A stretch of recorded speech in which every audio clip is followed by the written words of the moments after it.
पार्थ पवारही दुसऱ्या गाडीमध्ये आपल्याला दिसतात। संपूर्ण पवार कुटुंबासाठी हा अतिशय मोठा धक्का असणार आहे। जसं प्रज्ञा तू सांगत होतीस त्याप्रमाणे जरी राजकीय मार्ग वेगळे झाले होते किंवा पक्षामध्ये फूट पडलेली होती तरी देखील पवार कुटुंबातील कटुता ही कधीही आपल्याला दिसली नाही। त्यांच्यामध्ये एकी होती।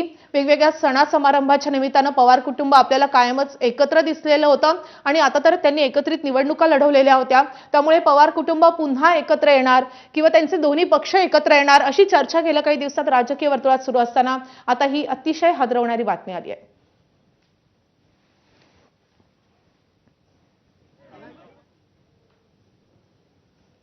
महाराष्ट्रासाठी अत्यंत वेदनादायी दिवस असं आज म्हणावं लागेल, कारण की या राज्याचे नेते अजितदादांचा अशा पद्धतीनं या ठिकाणी मृत्यू झाला की शब्द आपले नाहीत काही त्यांच्याबद्दल भावना व्यक्त करण्यासाठी। मला वाटतं एक कर्तृत्व नेतृत्व हे राज्य मुकलेलं आहे असं एवढाच मला भावना या निमित्तानं व्यक्त करायच्या आहेत।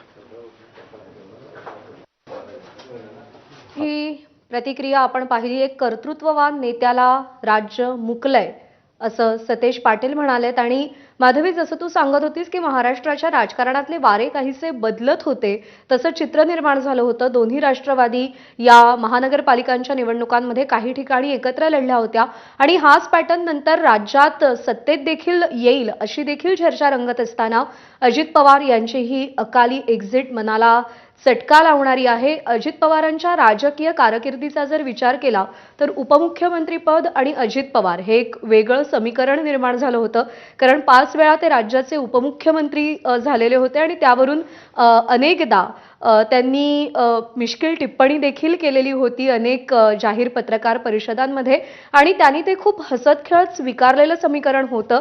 पण त्यासोबतच कार्यकर्त्यांची एक सुप्त इच्छा होती की आपल्या नेत्यानं मुख्यमंत्री बनावं आणि मुख्यमंत्री पदासाठी प्रचंड कॅलिबर असलेला नेता म्हणून अजित पवारांकडे पाहिलं जायचं, कारण का मुख्यमंत्री पद मिळवण्यासाठी किंवा मुख्यमंत्रीपदी बसण्यासाठी जे जे गुण आवश्यक असतात ते सगळे गुण अजित पवारांकडे होते।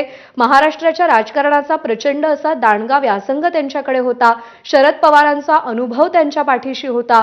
प्रशासनावरती प्रचंड हुकूमत होती। लोकांमध्ये प्रचंड प्रेम त्यांना मिळत होतं। कार्यकर्त्यांमध्ये आपल्या नेतृत्वाबद्दल विश्वास होता।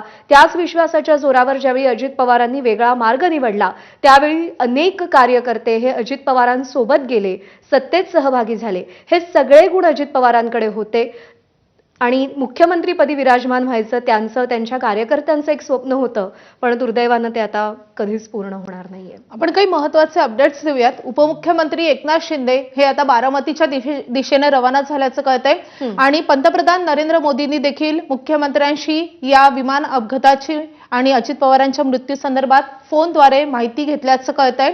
आजचा सगळा दौरा मुख्यमंत्री आणि उपमुख्यमंत्री एकनाथ शिंदे यांनी रद्द केलेला आहे। हे सगळे नेते आता बारामतीकडे रवाना होत आहेत। अजित पवारांचे सगळे महत्त्वाचे नेते, पहिल्या फळीतले नेते, मंत्री यांनाही अश्रू अनावर झालेले आहेत। हे सगळे नेते आता बारामतीकडे धाव घेत आहेत। त्यांच्यासाठी त्यांचा ज्याच्या विश्वासावर ते राजकारणामध्ये पुढे जात होते तर त्यांचा तो नेता आता गमावलेला आहे, त्यामुळे त्यांच्याही अश्रूंचा बांध फुटलाय।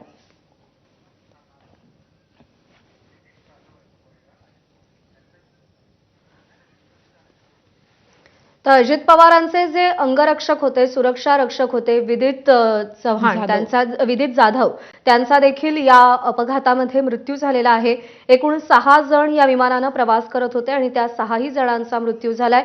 अजित पवार, विदित जाधव जे अजित पवारांचे अंगरक्षक होते, सुरक्षा रक्षक होते, त्यांचा मृत्यू झालाय। त्यांच्यासोबत पिंकी माळी यांचा देखील मृत्यू झालेला आहे। तर कॅप्टन होते 2 जण, सुमित कपूर आणि शांभवी पाठक, त्यांचा देखील या विमान अपघातामध्ये दुर्दैवी मृत्यू झालेला आहे। अत्यंत अकल्पित, वेदनादायी आणि कधी कोणी विचारही केला नसेल अशा पद्धतीनं अजित पवारांनी महाराष्ट्राच्या या राजकारणातून एक्झिट घेतलेली आहे। मनाला चटका लावणारी ही घटना आहे। संजय राऊत यांनी अत्यंत योग्य शब्दात सांगितलं की अजित पवारांशिवाय महाराष्ट्राचं राजकारण हे बेचव आणि अळणी होईल.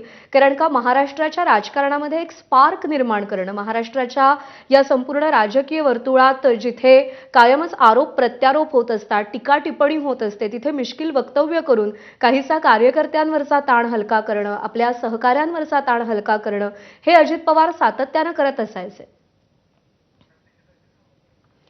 आणि प्रत्यक्षदर्शींनी काय सांगितलंय पाहूया. उपमुख्यमंत्री अजित पवार यांच्या विमानाचा आज सकाळी अपघात झाला. जे प्रत्यक्षदर्शी आहेत त्यांच्याशी आपण संवाद साधूयात. नेमकं तुम्ही सकाळी काय बघितली? म्हणजे ते एरोप्लेन पहिल्यांदा गेलं, ते पहिल्यांदा असं वरून गेलं, मग ते फिरून आलं आणि ते गावाकडून असं खालून येत होतं आणि ते असं म्हणजे साईडला असं ते ही होत होतं उलट असं, आणि ते असं फिरलं, ते जाग्यावर असं टच झालं खाली त्या पट्टीच्या आणि जाग्यावर बरोबर असा स्फोट झाला. ते स्फोट झाल्याबरोबर असा खूप मोठा, ते आमच्या घरापर्यंत त्याचे पार्ट सगळे उडले आणि ते